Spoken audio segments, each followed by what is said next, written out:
Welcome back to another tabletop review. Today we'll do an update on the Kimber Micro Carry 9mm pistol with the addition of Crimson Trace laser grips. It's been about a year since I bought this Kimber Micro 9. I was attracted to its 1911 operational style and feel. I have its big brother, the Kimber Custom 2 45, which I really love. It's an excellent full-size firearm, but not an easy gun for me to carry. So when I bought this Micro 9, I thought it might make a good personal concealed carry gun, but it ended up not being the gun I actually carried for self-defense. Why? Because I had a better option. I had its baby brother, the Kimber Micro 380 with laser activated grips. It's even smaller and lighter and more comfortable for me to carry, especially pocket carry, than the Micro 9. And as I've often said about concealed carry for self-defense, the smallest, most discreet pistol is usually going to provide the best carry options, and therefore the more likely you are to carry it. And that's certainly been true of the Kimber Micro 380. I really love this little gun. But now something has happened that's caused me to reevaluate my everyday carry choice. And it's not been the first time I've had to do that. Last year I was forced to do the same when I could no longer find the appropriate ammo for my ammo finicky SEECAMP 32. It didn't matter the cost. It just wasn't available anywhere. I'd been happily pocket carrying my SEECAMP 32 for years, but without the supply of ammo. So almost a year ago I had switched to the Kimber Micro Carry 380. Now I've come to really appreciate the Micro 380 for pocket carry. Ironically, I'm facing the same problem. It's come to the point that 380 ammo is just too hard to find today, and when I do find a box of 380, it's just outrageously expensive. So let's stop here for a moment and make sure this gun is cleared first. By the way, if you enjoyed this review, please be sure to like, share, and subscribe. Also keep in mind that in this review I'm specifically revisiting the Kimber Micro 9 here for an update and focusing on the addition of the Crimson Trace laser grip system. If you want a more detailed review covering such topics as the Kimber Company, development of the Micro 9, specifications of the Micro 9, and more, I suggest you take a look at my earlier video review on the Kimber Micro 9. As I was saying, 380 ammo has become increasingly expensive and hard to find. On the other hand, 9mm ammo during at least this past year has usually been available at my local gun shops. And although the cost has risen a little, it's been the cheapest centerfire caliber on the shelves. Even the Hornady Critical Defense 9mm rounds have been available. Obviously, all of my 380 firearms are useless without ammo. I have to admit that I'd hoped that the ammo shortage issue would have gotten better by now, but it hasn't. And at this point, I'm not sure when it will. I should probably also stress that I believe it's essential to regularly practice with the weapons I carry. It's the way I've been trained. So I do consume ammo. I mean, dry fire exercises are good, but I believe that they are best alternated between live fire range time. So as my store of 380 ammo has shrunk, I've begun to consider my options, and I decided I need to make a change. And that led me on a search for the best Micro 9 carry pistol. When it comes to micro pistols, there are a number of good options out there. There's the Ruger Max 9 and the Springfield Hellcat 9, Smith & Wesson M&P 9 Shield, the Glock 43, the SIG P938-9, and of course the Kimber Micro 9, which I already had. Okay, I'll confess, I considered this a great excuse for buying that SIG P938, which was still on my wish list. It's a great little 9mm handgun that comes with night sights and 2 magazines for about $700. But my wife asked me a good question. With all the pistols I own, didn't I already have a 9mm that I could carry? Silly question. But to appease her, I did indeed take a look at what I already had, and truthfully, I really didn't want to buy another pistol at that time if I didn't need to. So, looking at what I had, I could only see 4 options. My SIG P239, my Walther CPP, my Smith & Wesson M&P 9 Compact, and my Kimber Micro 9. All are considered subcompacts, and if you've seen my reviews, you know that I think them all to be really great firearms. Well, just looking at them, you know the decision wasn't really all that difficult. For me, the Kimber Micro 9 was the most logical choice for 3 reasons. First, it's the smallest, lightest, and most discreet. Second, I already have several comfortable holsters for carrying it. And third, I could add a set of Crimson Trace laser grips to this gun. Oh, and I should also say, the fourth reason, I already knew that I was good with this gun. Regarding the laser grips, I wasn't always a fan of lasers. However, the older I get, the more I've come to appreciate the value of a good automatically activated laser when it comes to target acquisition under stress situations. So to me, laser grips provide an advantage that I believe is worth having. I reason that if I added a set of laser grips to the Kimber Micro 9, it would be an excellent solution. At the time, I had the choice of a basic Crimson Trace red laser grip system in black hard rubber for about $295. There was also the Crimson Trace rosewood grip system with green laser for about $430. Or Hogue had a red laser rubber grip system for just under $200. I wanted thicker and more grip texture if I could get it, and I really liked the Hogue style grip with the finger groove, but was uncertain of the reliability of their lasers, so I went with the rubber Crimson Trace grips. Of course, after I bought mine, Crimson Trace made the preferred green laser system available in hard black rubber for only $75 more. That's just the way it goes. The grips installed easily. You just remove the old grips using a T10 driver and remove these screws first.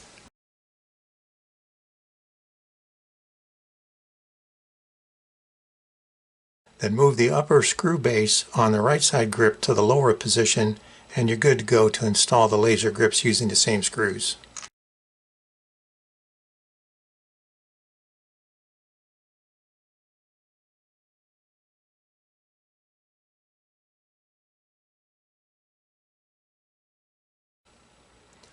Here's the on and off switch.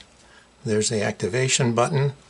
Here's the diode for the laser, and the adjustment Allen screws for windage and for elevation are right here. Squeezing the grip activates the laser. These grips are just slightly thicker than the rosewood grips, but the feel is noticeably better, not sticky, and they provide a surer grip surface in my opinion. With the Crimson Trace grips installed, how did the Micro 9 perform? You know, when I first got this Micro 9, I had a little trouble with accuracy. It was okay, but I wasn't as good as I was with other pistols. It wasn't the gun's fault, and while I was at my best when using the 8-round extended magazine, I wanted to carry the gun with the 6-round flush magazine. With practice, I've been getting better. I feel the Crimson Trace hard rubber grips provide me with a firmer grip surface, especially when using the flush 6-round magazine. The match grade trigger is soft and smooth with a very crisp, short positive reset. It's really nice. This is a small 9mm pistol, so you'd expect the recoil to be a problem. However, despite its size and lightweight, the Kimber Micro 9 is known for providing a fairly comfortable shooting experience. With the addition of these grips, that experience is made even better, and at least in my case, also allows for improved control and therefore better accuracy. Of course, these Kimber Micros are known for their accuracy, but how much do these Crimson Trace laser grips add to my performance? Well, if I'm just aiming the gun at a still target at the range, maintaining an 8-inch spread at 10 yards or 30 feet is really no problem. If I'm being timed and the targets are alternating randomly, well, that's when the laser begins to provide the advantage, especially if I'm starting from a holstered position. With the laser, I can keep both eyes open and put my shots quickly where I need to.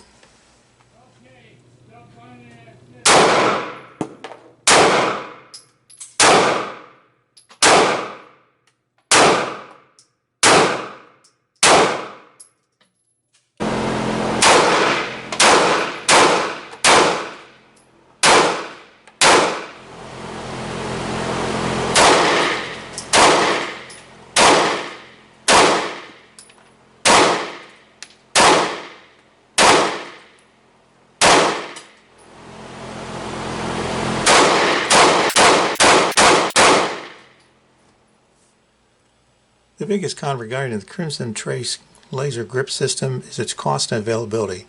Whether you're adding it to your Micro 9 or looking to buy a Micro 9 with the laser grip option, expect to pay between $300 and $350, and Crimson Trace isn't known for producing and making their laser grips available for very long. For example, a few months ago, their laser grip system for the Kimber Micro 380 suddenly just ended, even though you could still buy a new Kimber Micro 380 with Crimson Trace grips. Even Crimson Trace grips options for the new Micro 9, while still available, have been reduced. Of the 12 models of the Micro 9 listed on the Kimber website, only 2 offer the laser, the Desert Tan and the Woodland Night. Their classic stainless steel model with rosewood laser grips is no longer listed. The suggested retail cost of the laser-equipped Micro 9 Woodland Night LG model is $842. That's compared to the standard two-tone model at $706 without the laser. So getting a Kimber Micro 9 laser equipped is still a cheaper way to go than adding an aftermarket Crimson Trace laser. As for pros, the installation of the Crimson Trace grips is straightforward and easy. The grips improve the grip surface and the system works as expected. The red laser has a 50-foot range and the unit is waterproof. Placement of the activation button makes initiation automatic when the gun is gripped, and the on-off switch allows for deactivation when needed. In addition, the laser is slim and lightweight and maintains the overall slim profile of the gun, and importantly, the laser stays zeroed in. The addition of these laser grips does not change the procedures for disassembly and reassembly, and it's easy enough that I'll go ahead and demonstrate it here. Once you understand the mechanics of what's going on in disassembly and reassembly, the Kimber Micro 9 is fairly simple. After you remove the magazine, there are a couple tricks to remember. First, the slide release includes a pin that rides through a hole through the lower end of the barrel and out the other side of the frame. I use a wooden dowel to push the pin through the frame, but before I can do that, I need to align this half moon on the frame with the end of the slide release about here. Once the pin's removed, I can remove the slide. I can remove the rod in the spring and the barrel.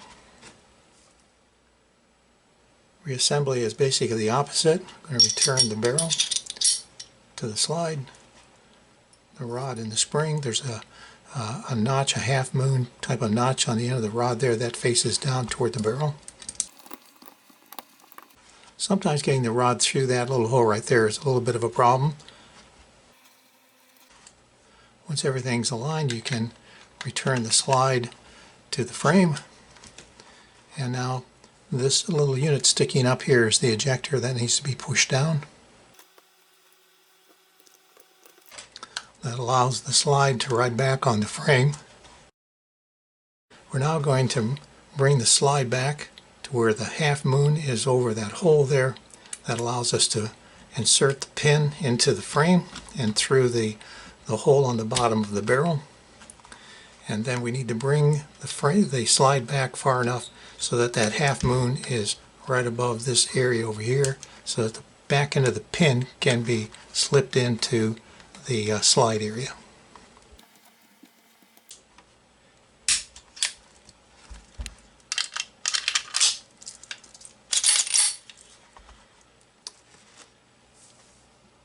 I know we've already covered the cost of the Crimson Trace laser grips for the Kimber Micro 9, but that's basically for adding the grips to a gun you already have. I did mention that buying the gun with the Crimson Trace grips was the best way to go, but how much better?